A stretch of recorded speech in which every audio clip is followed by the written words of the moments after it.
Hey, good day, everybody. Welcome to our Working Together series. We're just waiting for Rabbi Ingber to pop into the Netiv Zoom room. I'm joined. Let's just jump right in and see how everybody is doing. I'm joined by Ross Beard in down in Texas. Ross, how you doing today? And so glad to see you keep coming back over and over. It's a joy. Are you getting plenty out of these classes? I definitely get plenty out of it from time to time. As far as I'm doing rather well today. Can't Beautiful. complain. What's the weather like down there in Texas?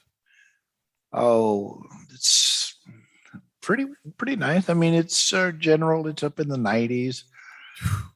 Well, I'm up in Canada, and I think we reached about a low last night of about, I'm going to say about 45 and a little rain. So it's still, spring is still trying to spring up here, but big difference from down there. 90. Whoa, that's like too hot for my pale skin for sure. Oh, Uh, I see that Rabbi Ingber's finally popped into the Zoom room. So good to be with you, Rabbi. We're already live on Facebook and YouTube, and we just having a chat here with Ross, talking about the weather, waiting for you, and we're so glad to be with you. How you doing today, Rabbi Ingber? And we look forward to hearing the topic you wanted to discuss. And folks, this is going to be an open Q&A again. So if you have any questions you want to ask a rabbi on topic, off topic, feel free to ask away in the chat room. Drop your question, and I will try and get it before the rabbi. If anybody in the Zoom meeting has a question for the rabbi, be prepared. He's going to share a short, brief topic, and then we'll get into some Q&A. So, Rabbi, we're going to turn it over to you, sir. You're live on the Noahide World Center social media pages. Okay. Hi, everybody. How are we all doing? Great. Great. Okay, wonderful. So first I want to just kind of pick up on something that came up last week, and some of you sent me some questions about this. And it's a very interesting topic. It's a very sort of a hard topic to understand. I quoted it last week. I misquoted the page, but I said that people asking about a non-Jew studying Torah. I mentioned Gemara, the Gemara in Avodah Zarah, page, I said 7, it was 3, but there are a few different places in the Torah where it mentions the idea about a non-Jew studying Torah, and people ask me, is this okay? And I had mentioned one side of the story. I want to just go through a little bit today, and that's the only what I'm going to talk about. So one side of the story is that the Talmud says, or Meir says, a non-Jew that studies Torah is like a high priest of Israel. It appears in a few places throughout the Talmud. The problem is there's a very strong statement the other way, that a non-Jew that studies Torah is obligated to death penalty. How could that be? How do you put the two together? Now, I want to tell you what the Gemara says there, which I was saying last week, and I want to just add a little bit more to understand this, just to get the topic, and then I'll get into what I want to speak about today. So the Talmud says, well, there's two different things you could study. You could study things that are related to the commandments of people that are not Jewish, or you could try to study things that are related to the commandments that Jews are obligated to. 7 mitzvahs, the 7 commandments, and things related to them. Or you could try to go for something else. Now, the Gemara says if you go for something else, that may be similar. I'm gonna get to it, Ross. I didn't say it. That would be similar to what? That'd be similar to stealing. If something belongs to somebody else and we want to take it, could be like stealing. Okay. So, for example, if God gave certain things for Jews to learn, then that would be one thing. If I say, oh, I want that, then that may be crossing a line and stealing something that does not belong to a person. That's one of the ways the Talmud explains why it may be a serious offense to study certain aspects of Torah. And I want to be frank with you, I myself am always nervous what to share exactly, because there's certain things to share and certain things not. Now, I want to explain this a little bit more deeply, and I want to share with you the Rambam here, what Maimonides says. Not everyone agrees to this, but this is an incredible understanding and very, very important for what we're doing here. I know in the Noah Chai World Center, this is a very fundamental idea. And I think it's important for everyone in this group to take at least this approach. And I'm going to try to explain it. So, first of all, it says a non-Jew that learns Torah is like the high priest of Israel. Wow. That's an incredible statement. That's not saying a non-Jew learns Torah is good. It's considered to be the high priest of Israel, the Kohen Gadol, who is considered to be the highest soul of the Jewish people. He's the only one that can go into the Holy of Holies, right? We have in the temple, there are different places. There are places that the people can go. There are places that only the Kohanim, the people, the sons of Aaron, could go. And then there's a place that nobody could go. That's called the Holy of Holies, the Kodesh Kodashim, where the ark stood. No one could go in there. If someone went in there, they would transgress, and actually they would die. In the time of the Second Temple period, what happened was the end of the Second Temple. There were problems in the country. There were the Sadducees that were a new sect that were breaking away and making their own rules, and they started buying the right to be the Kohen Gadol, the high priest of Israel. So before the destruction of the Second Temple, there was a deterioration in the fabric of the society. A new sect of Jews came up called the Sadducees, Tzdukim, who had their own things not against the rabbis, and they often bought the power to be the high priest from the king. And what happened was, the Talmud says, they used to, when he used to go into the Holy of Holies, on the day of Yom Kippur, the highest day, they would tie a rope around his leg. You know why? Because he would die. He would die when he went in because he couldn't go in there. And you couldn't go in to get him out, so they had to pull him out. Which makes you wonder why the next year somebody would still try to buy the rights for this. Which makes you realize how funny people are, because they think they're different, and it's not, I'm okay. But the high priest of Israel could go into the Holy of Holies. So why would it be that a person, a non-Jew that studies Torah, is called like the high priest of Israel? So I mentioned one idea last week, and I said it's because everyone who does their role in the world has a unique quality. I mentioned the idea of coming into a garden, you water the garden the way everything needs to be watered, and everyone that does their job in the world, they become the greatest they could be. That's what I wanted to say. Meaning, yes, the Kohen, the high priest of Israel, he's the top soul, but he goes in as the representative of the people. So everyone has a connection to him. Every person has their unique essence, who they are, and if they bring that out, then they've done what they have to do in the world. That's what I said last week. I want to share with you some other ideas. One is that some other commentaries say that a person, a non-Jew studies Torah, will be elevated amongst his people. Like the high priest of Israel to the rest of the people. So the non-Jew who studies Torah is elevated amongst the rest of his people. That's one explanation. Another explanation I saw was that the high priest who did the service in the temple, that a non-Jew who's allowed to bring offerings, if he studies about bringing offerings, it's like he's bringing offerings, and that's comparable to the high priest. Okay, so very nice. So a non-Jew that studies the Torah, he's considered to be a high priest of Israel. But then we had that other strong statement saying, well, maybe it's crossing the line. Now, as I said to you, some people understand that the problem is it's like theft. Let me explain the idea of what it means, like it's like theft. Or there's another explanation in the Talmud, which is that like the Torah to the Jews is like their wife, their engaged one, their betrothed one, and it's like taking something that doesn't belong to us.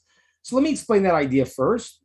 That idea means that, again, everyone in Jewish thinking, in Torah thinking, every person that God creates is purposeful and has something special about them. And the concept is when I look to be something I'm not and take something that's not mine, I lose what's mine. Whoever puts their eye to somebody else's things, not only will they not get that because it's not meant for them, they'll even lose what they have. So it's very crucial that a person who wanted to convert could convert. A person who doesn't want to convert, this is who I am, and appreciates that, then he or she should be learning what is unique to them. Now, that's the simple way to understand it. I want to share with you what the Rambam says, what Maimonides says here, according to some explanations. And this is very, very fascinating. And not everyone agrees to this, but I say the Noachide World Center, this is a fundamental way that they're doing it. And the rabbinate in Israel seems to be taking this approach also.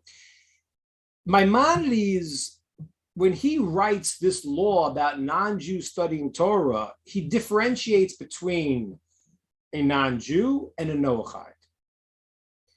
And Maimonides seems to take on the approach that a person who has not taken on the status of a Noachide, do what you got to do.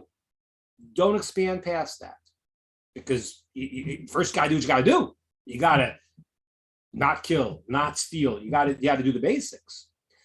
Maimonides seems to understand in his laws and the laws of kings that someone who's accepted the 7 laws of Noach already has the ability to now expand certain parts and learn beyond what a regular non-Jewish person would learn.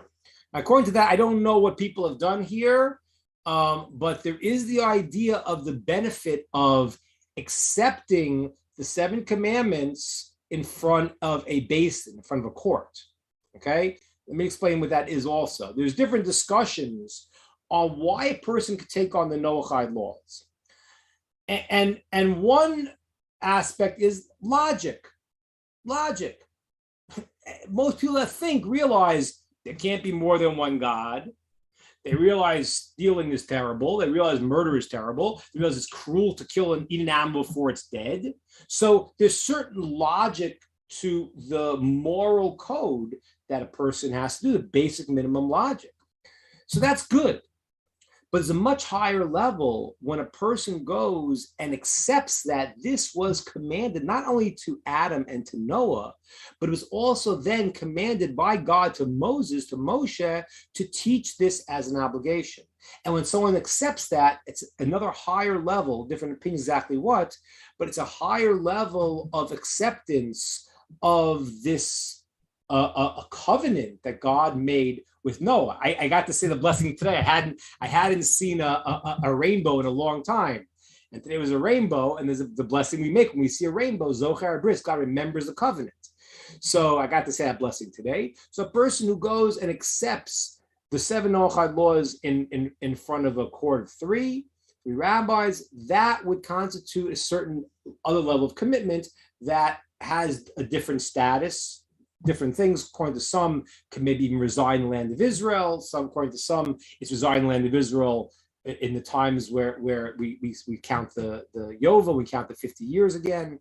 But whatever it is, the Maimonides seems to learn this ability to go and to learn greater aspects that expand that quality is connected with a person saying, I am not by my logic doing what is right, but rather I accept and I understand this idea that God has commanded through Moshe these commandments that I'm taking on.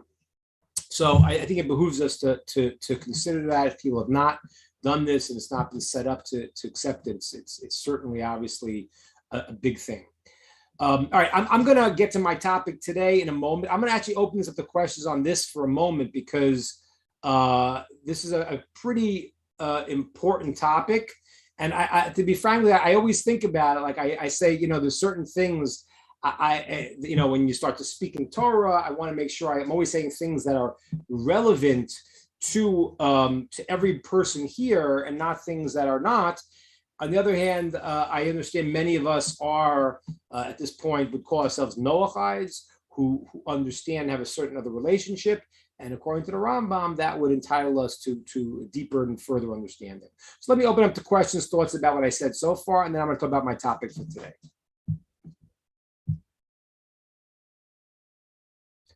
Okay. I'm going to go to my topic today, and then at the end you could pull it all together.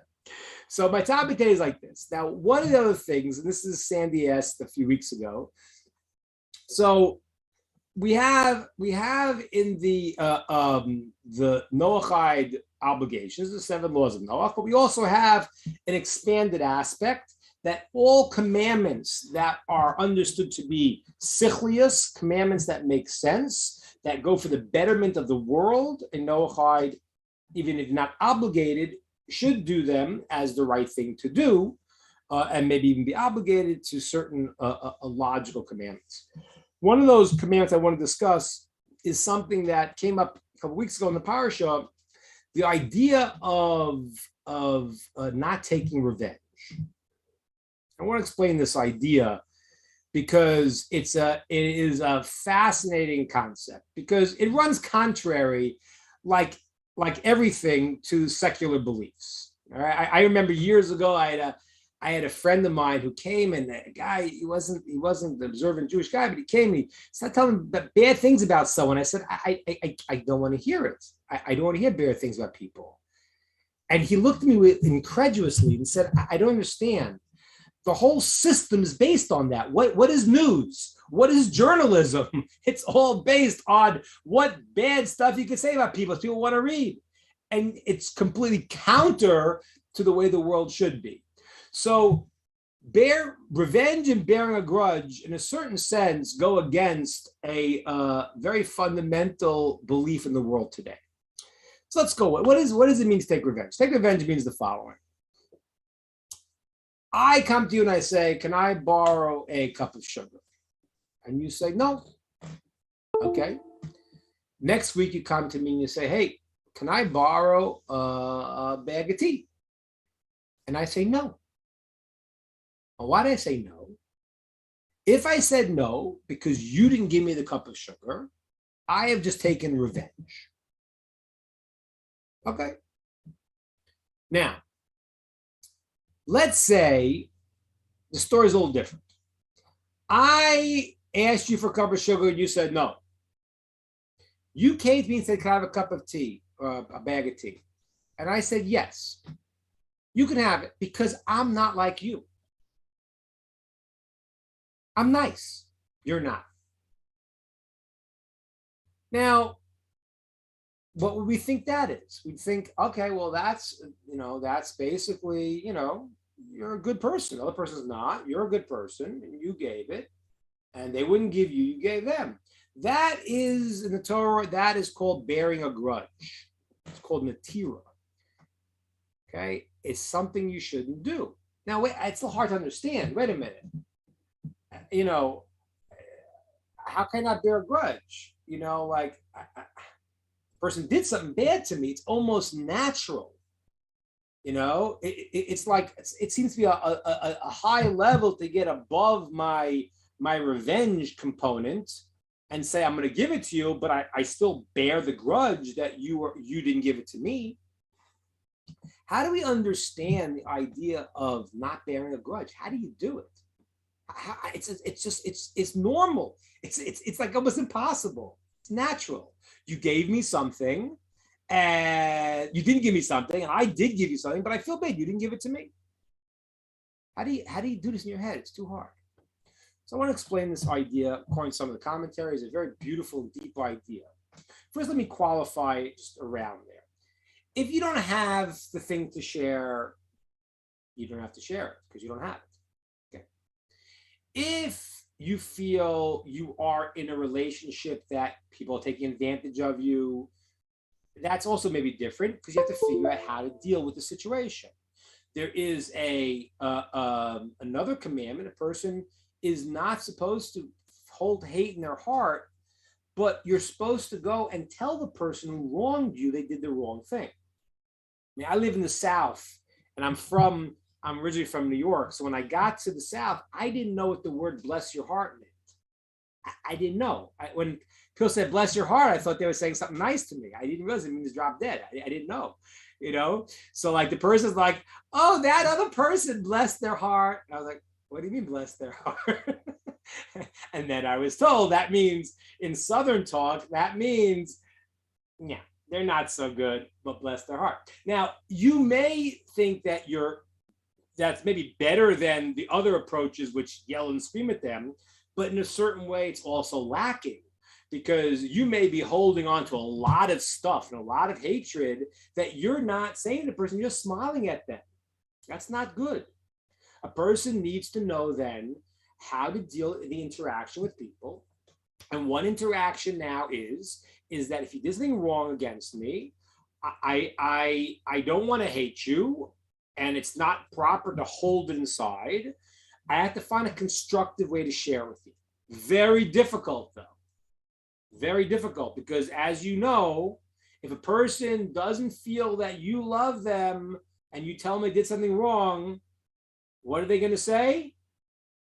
I did the wrong thing? You know what you did? That's the way people are. So it's a little bit tricky how to do this, how to give the person, you have to show them you love them and care about them. And then maybe you could tell them, listen, this is what you did. And I feel, and I always tell people just as a sort of a technique to say, I feel hurt by this. Because when you start by saying to the person, you hurt me, then they're automatically, the defenses are up and they say, no, you did it. So if I say, listen, I'm saying I feel hurt when this doesn't happen. So now I've tried to amend what they did wrong, try to share with them what they did wrong. I don't want to bear it in my heart. I'm trying to fix it up. Fine. But let's say I've done that. And now the person comes back to me and says, can I have a cup of tea? And I'm still angry that they wouldn't give me that cup of sugar. How could I deal with it? So one of the commentaries says the following. Imagine you have a dog and somebody sees the dog and they throw the stick and they hit the dog in the head. What does a dumb dog do? He gets angry and he bites the stick. That's not very smart, because the stick was only the vehicle that the person who threw the stick was getting at the dog. That's not what happened here. When you have to understand something, in life, we have to go and make our efforts, and there's a certain area of the world that God gave us that is our area of work. He gave it to us. How much effort we make to build ourselves, to build our moral developments, to act in the world, to get a profession, to do things. He gave us an area where we are supposed to be the ones to do the work. There's also another area that God still runs the show. And in life, it's very hard because those two things press against each other. Part of me feels like I'm in control. And when I get that mode, everything's up to me. And then there are those that walk around saying, oh, it's all meant to be. And they don't do anything because they missed a job interview. It was meant to be, meant to be. So both things are wrong. We have to balance the two. On one hand, do what we can. On the other hand, realize that God's still running the show. So when the person said to you, no, you can't have sugar, what should we say? This person might not be a good person. That's true. But there may be, and there is, a deeper reason why I should not be getting sugar right now. I don't know. Maybe God wants to show me what it's like to be a selfish person. How many times I didn't give people things I should have? Maybe, not good for my teeth. I don't know. Maybe a lot of things. So if I understand this concept that says in Psalms, from bad people, bad things come out. From good people, good things come out. I could realize an amazing concept. That what happens is that at this moment, I should not have gotten sugar for whatever reason. That neighbor was just the pawn in the play to not give me the sugar I'm not supposed to get right now. So don't get involved in the dance with them and get angry at them. Say, okay, I realize you're not such a great guy. I realize that. But you know what? There's another plan for this. That is the deeper concept of how you cannot bear a grudge. Because when I switch the mode and I say that, hey, wait a minute, this is a stick. This is not the world's not running without God's control. This person is a negative person. That may be true. But they're the negative person that's bringing out this negative point that I had to get at this moment for whatever reason, for something for me to learn. At that point, I don't get into the dance with people to get my anger and to push them back. It's an amazing thing. If you think about the people that we have fights with, we get very petty. We get into like this push me, push back, push back, push back. Yeah, the idea is to go above it and not to be condescending, because when I get into a fight with someone about anything, the first thing I consider is, where am I wrong in this? Even if I am 1% wrong, that's what I need to learn. And most of the times, normal with friends, you're not 100% right. Even if you're 95% right, there's still 5% that you can learn from. So the first thing to learn is, okay, let me understand, what have I done wrong? That's my lesson. Now, whatever they've done wrong, if I can explain it to them and they can understand it, then great. And if they can't understand it, that's just where they're stuck in life. That's where they're stuck. And why am I going to get angry at that? They're the pawn. They're the stick. They may be stuck, okay? So there was a lesson I had to learn from this. It's the most amazing concept when you realize that. You can look at people with a new level of what's called rachmim, compassion, because people are stuck. I was once counseling a woman who had problems with her mother. And I said to her, I listened to the story, and I said, your mother's 8 years old. And the woman said, what are you talking about? No, she's not. She's 62. I said, tell you, your mother's 8 years old. I said, what do you mean? I said, I don't know. I don't know her. But it sounds like she stopped developing at 8 years old. And all of a sudden the woman said, oh my gosh, my mother's father died when she was 8. I said, yeah.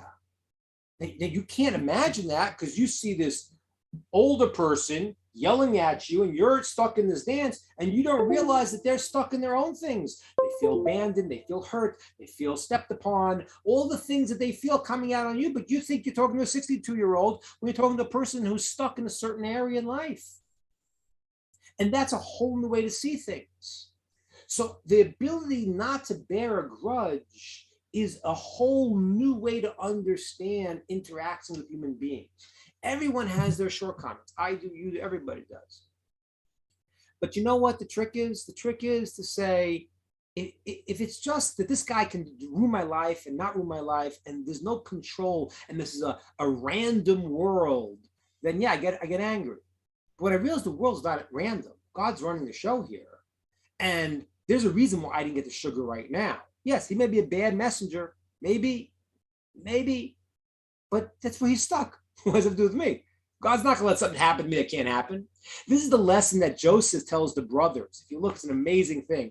He tells the brothers when it's an incredible line there in the end of Bereshit, in the end of Genesis. The brothers get nervous after Jacob dies that Joseph is going to take revenge on them.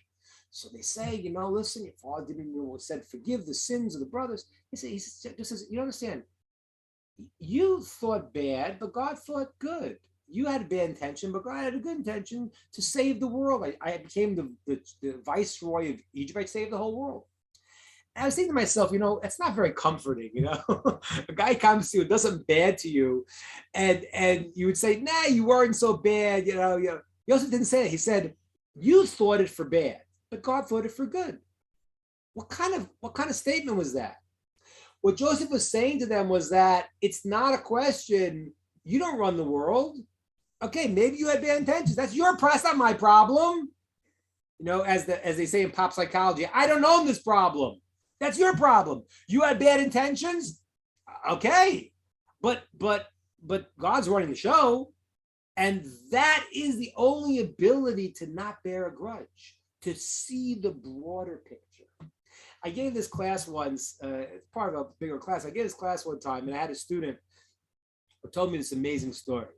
He said he had a friend who was a very meek guy, and he used to ride in the New York subways. And he used to get pushed around. Like if you've been in New York, you can't be meek in New York. It doesn't go. It's like it doesn't work.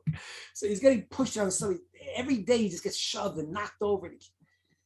So one day he decides, today's the day that I'm standing up for myself. And sure, if he gets in the subway and somebody pushes into him, he just turns around and throws the guy across the subway and screams out, "What, are you blind?"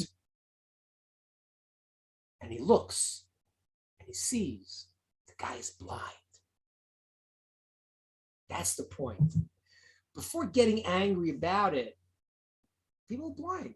We're blind. We're blind in certain ways. It's okay. So you did something not so nice.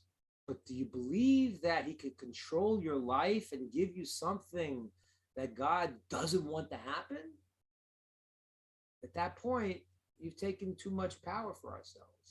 That's the ability to get over not bearing a grudge by extrapolating and seeing the grander picture. And this lesson is, I think, very, very important for all of us on every level, on the emotional level, the psychological level, and the personal level, and our relationship with God, and seeing his involvement in our world, and thereby making our relationships with others to be much, much better. Okay, we don't have the questions on the first part and the second part.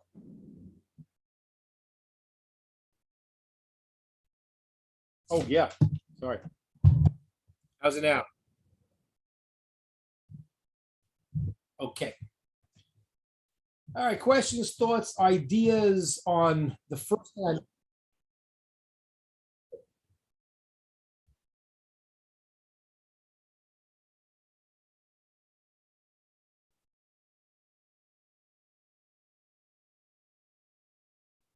Great question. Great question. I see Ross's question. I answered, right, Ross? I answered your question. That was your question. Not to a Noahide, right? That's what I was saying. Oh, can I reread this just for the audience? Because I had my microphone muted. Richard is asking, after you forgive someone, do you have to like and respect them? Great question. Especially in our world today, in America, of confusions about these things. Opinions that are stupid are not worthy of respect. It's got to be frank with you. People can say a lot of things. I could see the good in people. That's a nice level. If you could find the good in people, that's a very powerful thing to do. Now, the idea that people have their opinions, and I mentioned this before, and the idea of America's new idea of relativism in America, which kind of means like, if it's true for you, it's true, which is absurd. It doesn't make any sense. If something is true for you, it doesn't mean it's true. It means you think it, but you could be wrong. So not every opinion, because a person has it, is a worthy of respect opinion. And not every situation is a person that is a person I want to be close to. So you have to know who we're dealing about. If you're dealing about there are evil people in the world. If you're dealing with evil people, you don't want to give Iran a nuclear bomb and say, oh, I think they have good intentions, because then you're foolish. Because there are some people that you need to be very wary about. But if you're talking about a person that is in your orbit and is a friend of yours, it depends on what the forgiveness means. If you forgave them and you worked it out and you explained it, and they were able to fix up what they did, then great, then you could develop the relationship with them. If they don't, and if they are still stuck in what they're stuck in, you can get above it, but you might not feel that they are people that you feel so close with. That's not wrong. That's not unfair, Richard. That's normative and it's fair. What would be good if a person could do it is to try to find the good in the people in your orbit. Assuming people that, again, I mean, there are unfortunately, some really nasty people in the world, but assuming you're going to deal with a person who is not that way and a family member or a friend, if you can see the good in them, you may be able to reframe what happened. Okay, and that's true. The recommendation, but it doesn't work for everyone. Recommendation is people that are in your orbit that you want to see, find the good in them. Very often, you're able to redefine what they did. It's like in a movie. All the great movies, they work the same. The great movies are people that you could relate to, but in the beginning of the movie, they do things that are not so good. At the end, it kind of shows their whole history starts to look different once you understand what their challenges were and how they overcame them. So it's like a parent. A parent, what happens when let's say you have a person that sees a child, a teacher, they say, oh, this kid is terrible, it's nothing, it was awful. When they go to the parent doesn't see that. Parent says, no, my child's so, what's happening? Is the parent deluding themselves? Well, very, very often they are deluding themselves, but very often they see something good in the child that they're able to go and to see their deeds in a much broader sense. So to the degree that we're able to do it in our world, when it has truth to it, which very often it does, we become greater people. You become a greater, more compassionate person. So it's a hard job to do, but if you find something good in the person, then just like, again, I'm not telling you that you have to make everyone like your children, but a spiritually advanced person would feel these people are my children in the sense that, yeah, they made these mistakes, those mistakes, but I see the good in them. You have to be wise to realize what's not, but also if you see the good in them, very often you can experience and appreciate them much more. Okay, good. What, we got another question came up, I saw? I had a question, Rabbi. Yeah. Well, first, I'd just like to say thank you. That's an awesome concept, especially thinking, okay, well, this needed to happen so that Hashem's will can be done. That's a pretty interesting way to look at things. That should really calm you down a lot of times. Yeah. But, I was just wondering, I go over and I ask my neighbor, hey, I need a cup of sugar. Can I borrow one? And he says, no. Would it be bad if I said, why? Because that might make you not go through all those other things if, he might have a reason. Right. I think for sure. Is it okay to do that? Yeah, it's okay, and it's good to. It's good to. This is where I just understanding people, because people sometimes people can be funny. So if you can just at first say why not, or that if I hurt you in some way, or something, and but sometimes people are very funny, and you have to they don't always tell you what's really going on. And sometimes even, when you ask them on the spot, they cover up what's really cooking. So yeah, to whatever degree you could engage someone and discuss it, that's very good, because it's when people, very often the fights we have with people is when we're not really with them so much, and you get to think about all the things that they did that upset you, or vice versa, and then you create these worlds in your head. So very often, if you have the ability to communicate it, then it works. And by the way, there's something also which is taking a position. It's called the down position, because very often when if you go back on the attack, then people put their defenses up. So sometimes if you say, "Oh, I'm sorry, did I do something that upset you?" they might switch because, we're all, we get very affected by our situations, and then we react instead of acting from a higher place. Very good. Great question. Good point.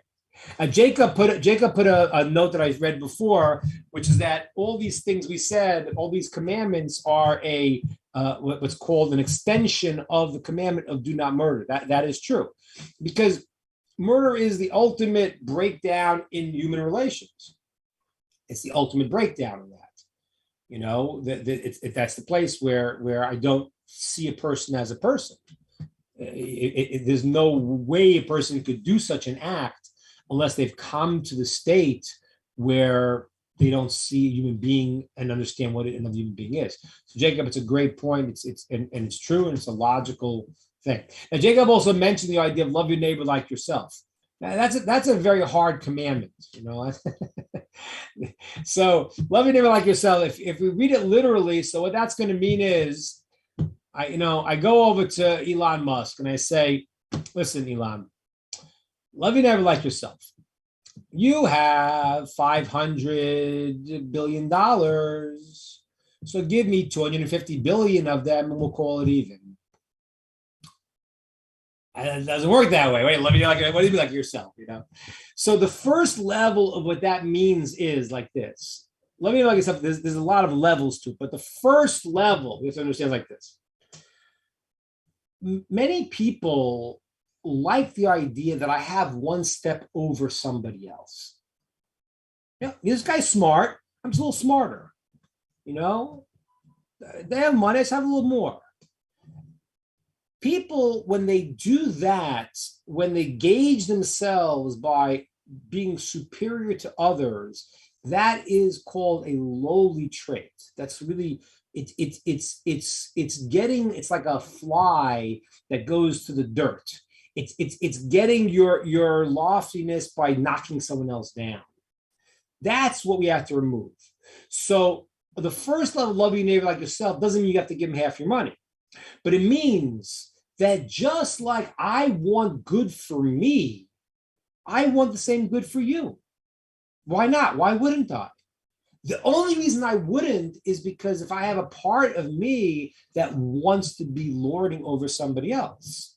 So there's a lot of levels to loving like yourself. Obviously, in the highest level, it's very, very powerful. But the basic level we need to first work on is that to remove all of the negative things that block me from saying I want good for you, just like I want for myself. The way we look at the world is the pizza pie. And if you're going to eat 5 slices, then I only have 3. That's the way we all look at the world. There's limited resources. So we have to understand that, the idea of a blessing coming into the world means that, no, there could be more than 8 slices. Now, okay, practically, if there are 8 slices, then, you could do 4 and 4.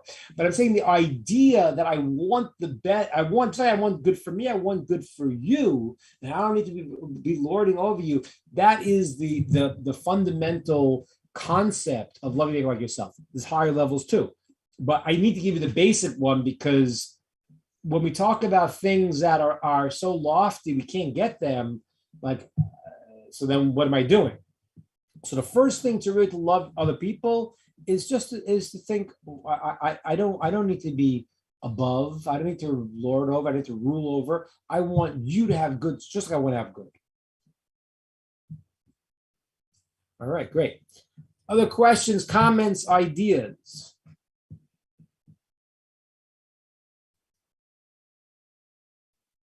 Rabbi, going back to the Holy of Holies, and that they tied the rope around the person's feet to drag him out in case he died. I believe you said that was in the Second Temple? At the end of the Second Temple time, what happened was there was a group called the Sadducees, who were like one of the earliest breakaway sects of Judaism. And they became powerful.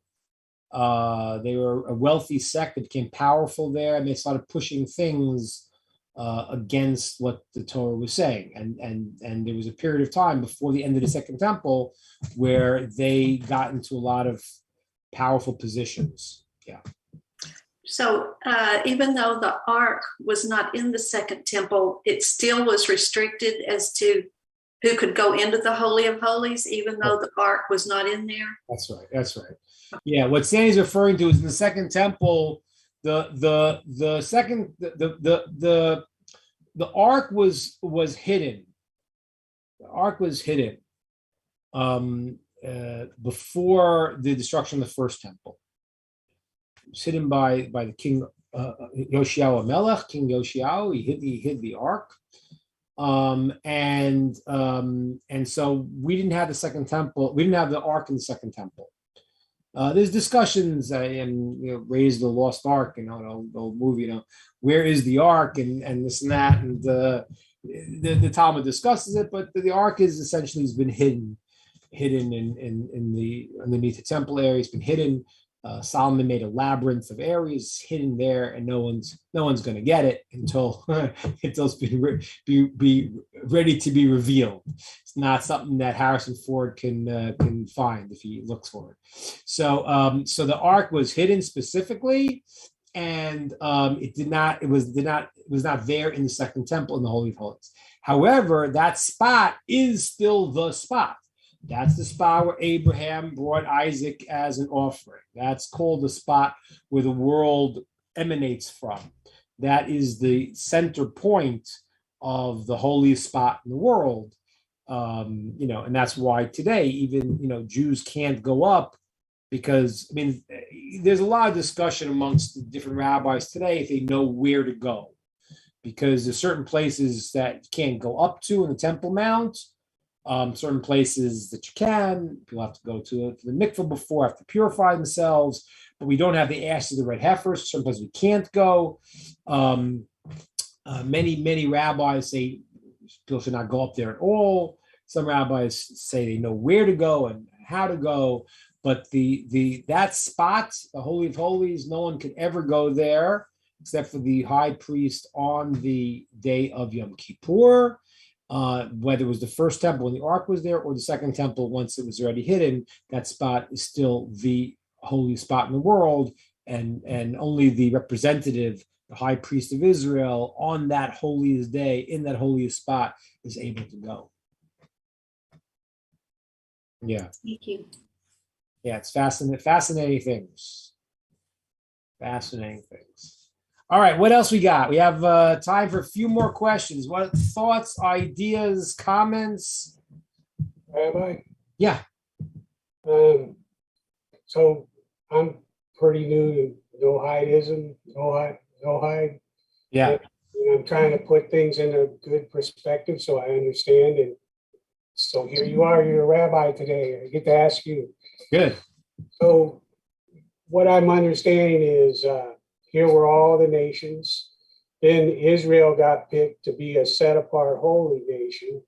And the idea was that the other nations would depend on Israel to guide them while they were making rules and laws to be able to do what God commanded them with the 7 Noahide laws. Is that correct? I'm glad you bring this up because I actually was thinking of it again. Let me give a little overview. Some parts you said were right, some will be tweaked. Let me go back to the very beginning. I think I may have shared this with people here, but it's really, really important to understand this process. When God created Adam and Chava, Adam and Eve, who were the first Homo sapiens, I'm not getting into discussion about what were there before. They were the first people that had a soul. Okay, whatever the discussions are about science, we have no discussion. But the first human beings with a soul are Adam and Eve, created 5,781 years ago. The soul. Now, when they were created, they were not Jewish. They were human beings. There was no difference between Jew, not Jew. There was one. The world comes from one couple, which is crucial, by the way. Why is that? Why was it like that? All the animals were made with many. Why did God create it that it was from one couple? To understand, if you kill one person, you destroy the whole world. If you save a life, you save the whole world. A human being, this was the Jewish world view that was completely different than everyone else, which is that, the Romans would feed people to the lions for entertainment. We understand the world was created from one couple, that one entity is like an entire world. Adam and Eve were not called Jewish, they were called human beings. God did not obligate. Adam was a prophet. We see he was the handiwork of God. Adam and Eve communicated with God, so they're on a high level. But and they had the 7 commandments. It was 6th time because it was not the commandment of they couldn't eat animals anyway. But Adam knew tremendous amounts. The misunderstanding of the world that they were frolicking in the garden, not like little kids, is completely wrong. They were the deepest, greatest beings. And they understood a tremendous amount. They were not commanded to keep the Torah. They knew, they knew things they were not commanded to. From the time of Adam and Eve, for 2,000 years, God did not command the Torah. There was the first 2,000 years, humanity was in the state called the roots of the people, and whoever wanted to choose God could choose God. Whoever wanted to become the Jewish people, everyone could have been the Jewish people. There was no such thing yet because it was a universalistic system that God created that anyone could go and find God. That's what it was. Now, but 2,000 years, people not only did not find God, but they got worse and worse. And that, from archaeology. You see, they were sacrificing human beings. They were doing terrible, terrible things. It was only the 3rd generation from Adam that people started making idols. Now, how'd they do it? If Adam spoke to God, how'd they create idols in the very beginning? The answer is that the first idolaters were not so stupid. They said like this. They said, listen, we know there was a God that created the world. But if the king sent his officers to you, you have to honor the officers. So the sun is heating the world up because God created. We got to honor the sun.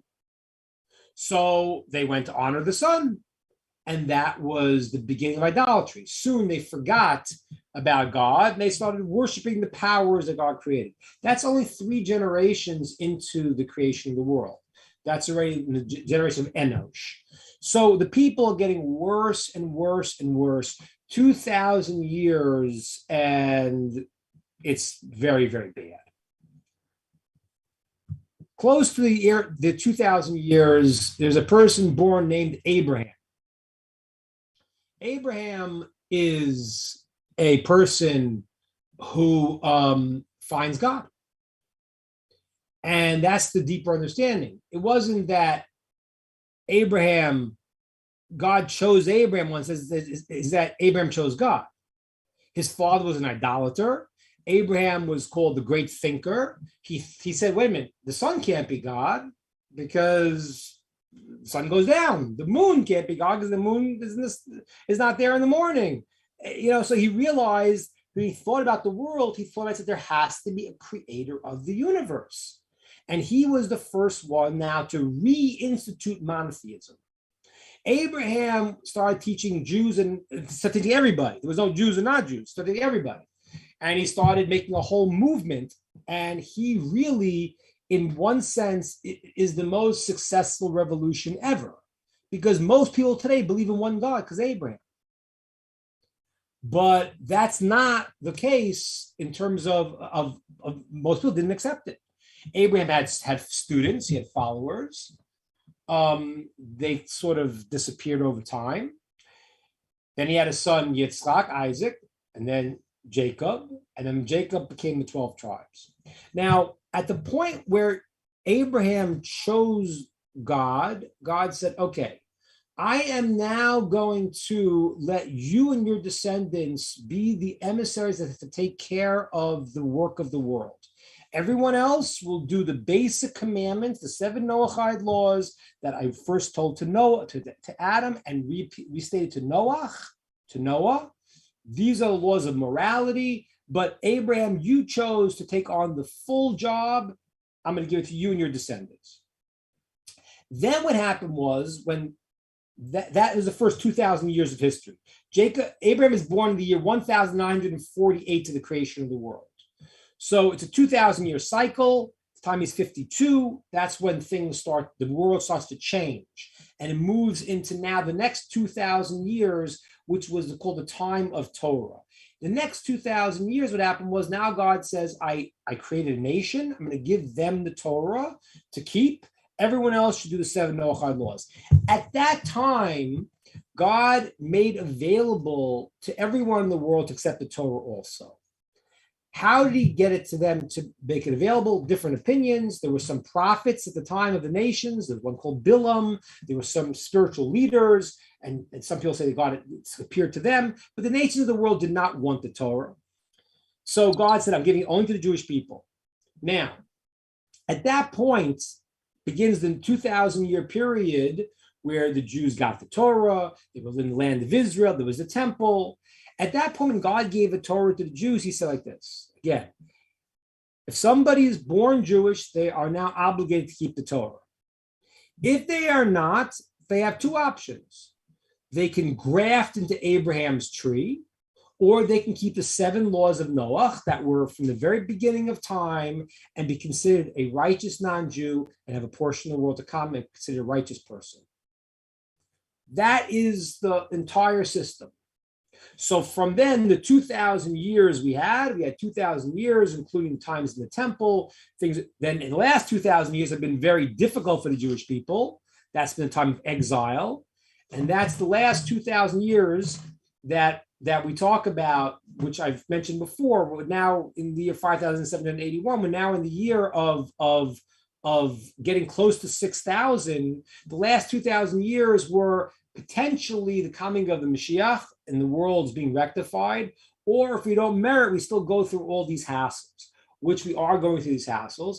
Now the land of Israel is being reestablished, which is one of the guarantees we have from thousands of years ago that will be the sure sign that this time of understanding and revelation is coming. Time of Mashiach is going to be ushered in by seeing the land of Israel giving its fruit again, which is happening now.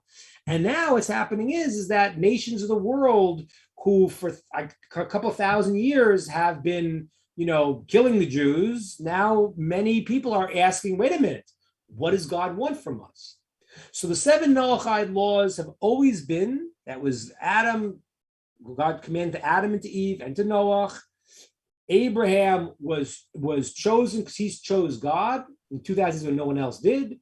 God said, I'm going to give to Abraham's descendants this larger obligation of the whole Torah, which is 613 commandments. Everyone else has the basic 7 commandments of morality, and they can earn their eternity by doing the righteous things to make this world a better place. And if they want, they can graft onto Abraham's tree and convert, or they can be righteous people who keep the commandments too. Does that make sense?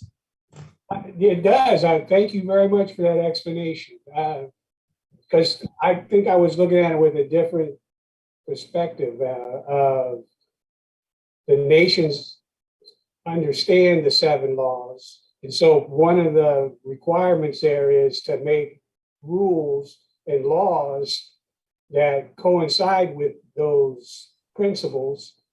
And then I thought that there's Israel. So if you're making this new rule about murder, so your society won't murder, you should come and bring it to Israel because we're not supposed to get down in the depths of the Torah like Israel. Like you said, we're not supposed to steal. We're not Jewish.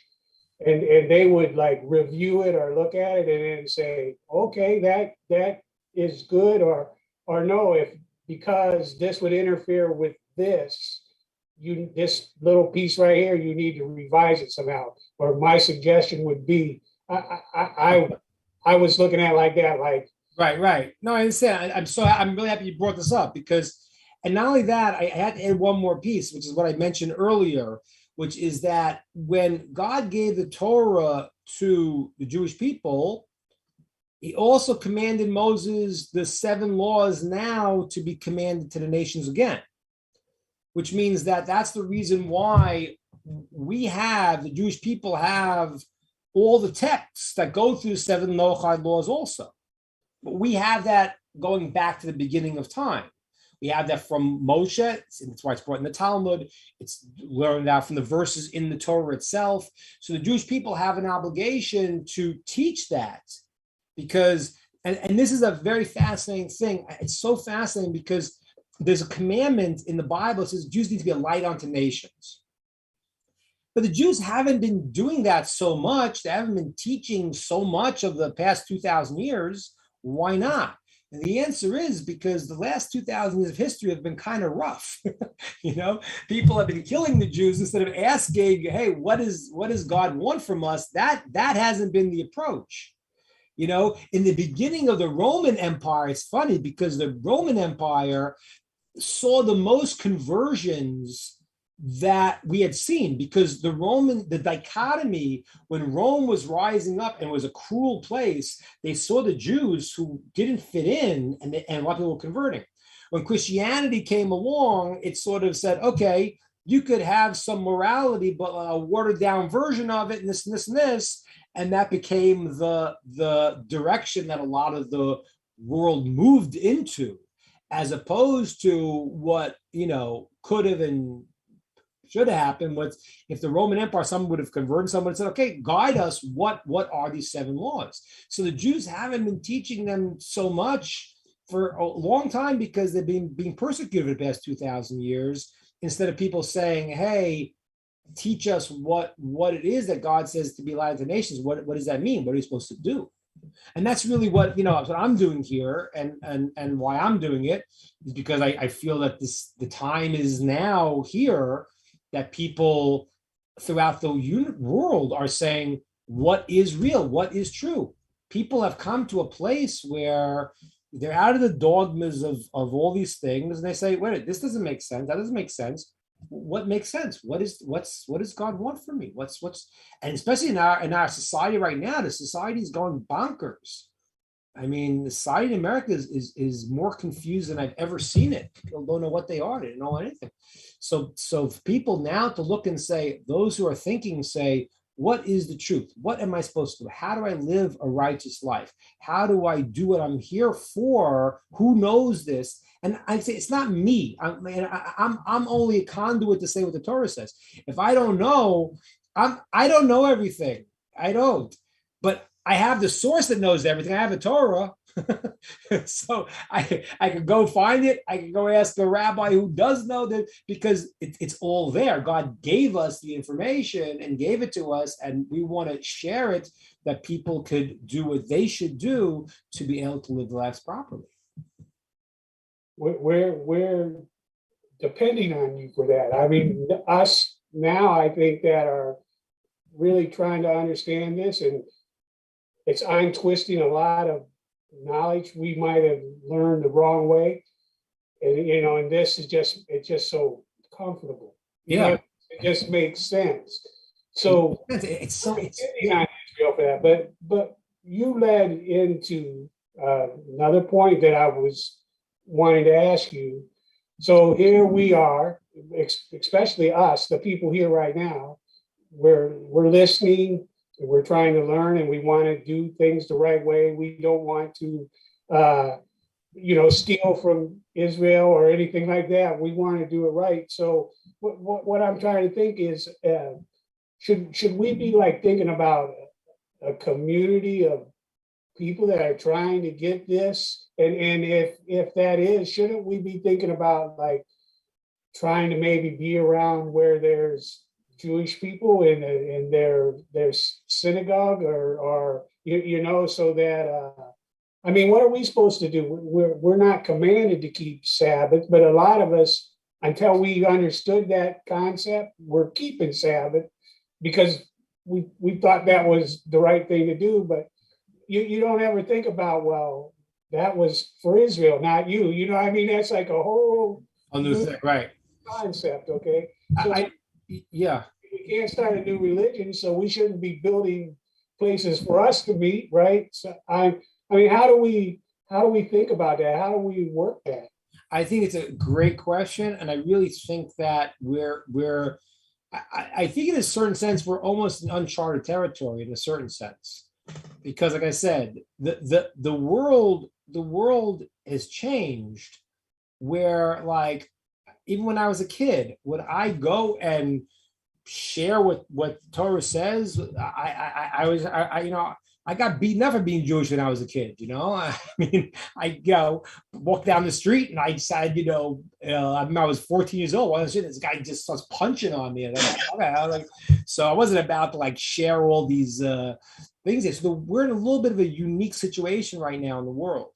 I think that I've talked a lot about the internet, because the internet, I think, in a certain way, unfortunately, has been a vehicle for a lot of bad stuff. And I'm a little bit nervous, even what the Zuckerberg is going to do with this meta world and create people having an inability to relate as human beings soon. So there's a lot of dangerous stuff, a lot of bad stuff on this. But we have the ability to communicate around the world right now. So I think one of the things what we're doing is to learn these things virtually. A person does not, need to come to Israel. There is the concept of a ger toshav, a non-Jew who resides in Israel, keeps the Noahide laws. There is such a concept, but I think that the heart of America really needs you right now. I think that it says from Jerusalem, the Torah comes out. We want this idea of truth to be throughout the entire world. And if you're in America, wherever you are, let's make where you are a great place. So I think the first thing to do is to build a community online. I know that, in Humble, those who are in Humble with Rod, they have, a group there. I think that the online community is now going to grow. I think that we've been talking about having, retreats to get together maybe once or twice a year. I don't know that you need to move from where you are. I think we just need to connect and learn together and to grow together and give everyone the tools to be able to sort of take back America and to make this a special place that when the Mashiach comes and everyone's going to hear it, you're going to be telling them. Like I said, non-Jew learns Torah is like the high priest, means that you'll be able to tell everyone else, listen, this is what we've been talking about. So I think it is happening. I think it's a little bit uncharted territory. I think the way to start building is with learning, with thinking and understanding. I think we have an online community, those who are in places that can have a community, physical community, that's wonderful. But I think this is the way to start it. And we'll see how it unfolds over the next period of time. This is beautiful. Being able, like right here, and listening to this knowledge that you're sharing with us, it's a wonderful, beautiful thing. No doubt about it. But it's still not the same as knowing somebody. Sure. That's. I think that's step two. I think we got a way to go in step one. I think that where do you live? Can I ask? Me, I'm from Indiana. My name won't stay up there. They keep putting it up there for me, but it doesn't stick. My name's Timothy. I'm from Indiana. Okay, so look, what I also can do with people is that I have a lot of students in a lot of places in America, and I could try to find you a rabbi close by. Where in Indiana are you? I live in close to Columbus, Indiana. The closest Jewish, is it okay to say Jewish? I heard that that's a derogatory thing sometimes. And so I want to be polite. That's just fine. The closest Jewish place is in Annapolis. Annapolis, right. 45 minutes to an hour away from here. Right. I think that this is going to be step 2. I think we're talking about maybe we talked about last year with Corona, we didn't do it. But we talked about having a retreat, like a week retreat someplace. We talked about that. We can talk about where people live. I think all these things are good. I think they'll only help to be able to see other people who could direct. Live is great. Indianapolis is the closest community. I'm not really sure. I have to explain this. I'm not looking to denigrate anybody, but whenever you look at a Jewish community, you have to see if it's an Orthodox community, because what happens is that, like I mentioned by the Sadducees, is that I'm not saying these people are not good, not sweet and beautiful, but there are people who You're not going to get the Orthodox message. Right, they've changed the message, so that's why people are very confused. They say to me, well, I hear Jews saying these ideas that are completely opposite you. And I'm saying, well, I'm just saying the Jewish ideas that we've got back from Moshe from the beginning of time. In fact, that people made up 100 years ago a new idea, it has very little to do with Judaism. So you have to also know, I think Indianapolis does have an Orthodox community, but you have to understand where there's an Orthodox community. Orthodox, by the way, it's a terminology. I don't like using the term. It's a term that I think literally means strictly observing the traditional way, but it's only a term that became relevant once there were new groups that made up new ideas. So I don't say I'm not Orthodox. I'm Orthodox, but I'm doing the same thing that we've been doing for thousands of years. It's not something that I made up a new group called Orthodoxy. That's what they called the people who are doing what they've always been doing once people made new groups up. So you also have to make sure that you're speaking to the Jews who do know what the Torah is actually saying. Unfortunately, like I said, we said the story about the Sadducees, which was an early breakaway group, and they died out. But there's been this throughout history, unfortunately, sometimes. So yeah, all right. So Tim, the idea, Timothy or Tim, what you prefer we call you? Timothy's good, but Tim's fine. I know you're talking to me. Timothy, I think we'll try to do step 2. Step 2 will be to figure out how to see each other live, how to have access where we are. Right. Step 1 will be to increase this, to get our understanding and our knowledge and our relationship, and then go from there. And I think that, like I mentioned earlier, I think we should probably do at some point, those who haven't, to do something where people go in front of a court to say, this is what I believe, and accept it. It's not a new religion. It's the system that's been back to the roots. Yeah, right. I like how you mentioned the roots today. Yeah.